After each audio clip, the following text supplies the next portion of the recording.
This afternoon's film, Offside, is a small, lovable, and humorous film about a band of female football fanatics entangled in an ingenious effort to defy the all-male rule of football stadia and make their way into the Iran versus Bahrain qualifying match of the 2006 World Cup.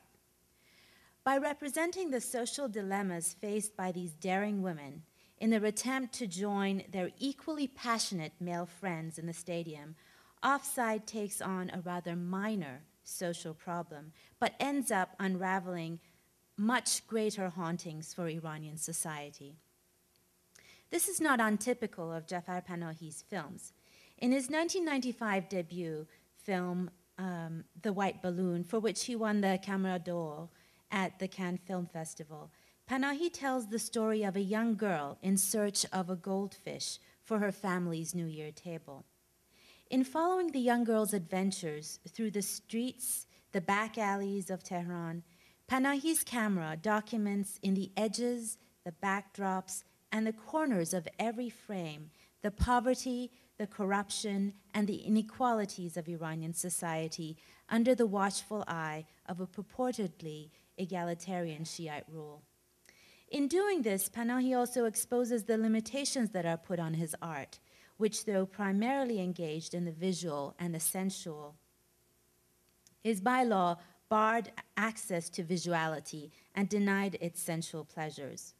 For according to the government's commandments of looking, for the camera to capture a woman in the film frame, she must be veiled, and for it to depict heterosexual intimacy on screen, one party must be placed astride and off-screen. The direct look of the camera is rejected in favor of a modest look that gazes awry.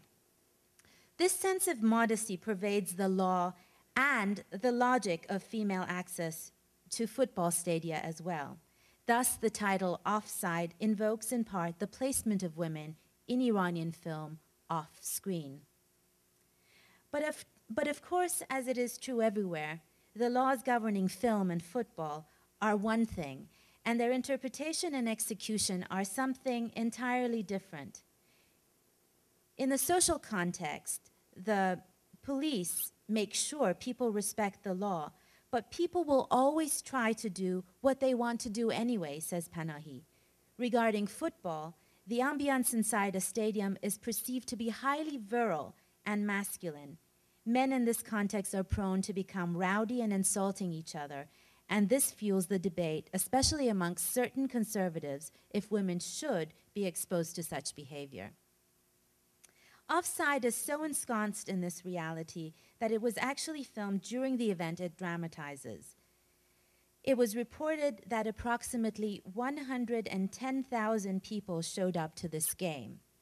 When the match was over, a military helicopter blocked the stadium exit, and it was surrounded by soldiers so that the crowd couldn't get near it. As a result, many were pushed and trampled by the crowd. 7 people died, and many more were injured. The Iranian press published photos of 6 of the dead. Rumors are said that the seventh victim was a girl. There is, of course, no proof, but we will have to assume that one of the injured parties was a girl disguised as a boy. Like the girls in our story, she would have been carted off to jail for this offense had she been caught. As La mentioned, Jafar Panahi himself has recently been sentenced to 6 years in prison and banned from filmmaking for another 20 due to what appears to be still cloudily formulated offenses, chiefly the notion that he incited protest and discontent with this documentary film he was making. A group of us, including New York Film Festival's Richard Pena, Hadi Qaemi of the International Human Rights Campaign in Iran, Columbia University's distinguished professor Hamid Dabashi, and myself will be discussing the context and the consequences of this sentence on the Iranian film industry and on Jafar Panahi's art this coming Wednesday at 6:45 p.m. Please join us. That said, Offside is an energetic and fun film, and I hope that you enjoy it.